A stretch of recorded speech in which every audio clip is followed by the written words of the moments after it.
જે વાવી તે ઉગે, જે વાવો તે ઉગે, અને જે ઉગે તેવું આપણને ફળ મળે. શા માટે આપણે હીન વસ્તુ વાવવી જોઈએ? સારી જ ન વાવી.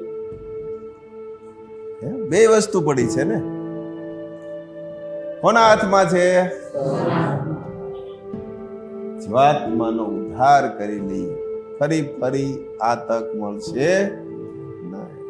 મોબાઈલ હોય તમારા પાસે, એમાં તમે સારું જુઓ તો પણ દેખાય, ખરાબ જુઓ તો પણ આવે, બે વસ્તુ આવે. મનને શું ગમશે? ખરાબ.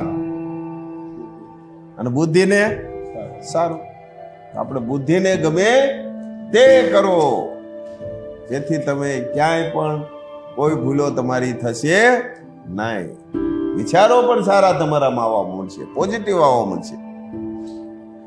હીન વસ્તુ ખરાબ જોશો તો પણ એ હીન વિચારો આવવા મળશે. અને હીન વિચારો આવો એટલા બધા જબરજસ્ત આવવા મળે તો હીન કૃત્ય પણ તમારાથી થઈ જાય. માટે સારો વિચાર, સારી વસ્તુ જોવો, એ તમારા હાથમાં છે. કેવું બનવું એ તમારા હાથમાં છે. કોના હાથમાં છે? હા, સ્વના હાથમાં છે. સરસ. જય મહારાજ.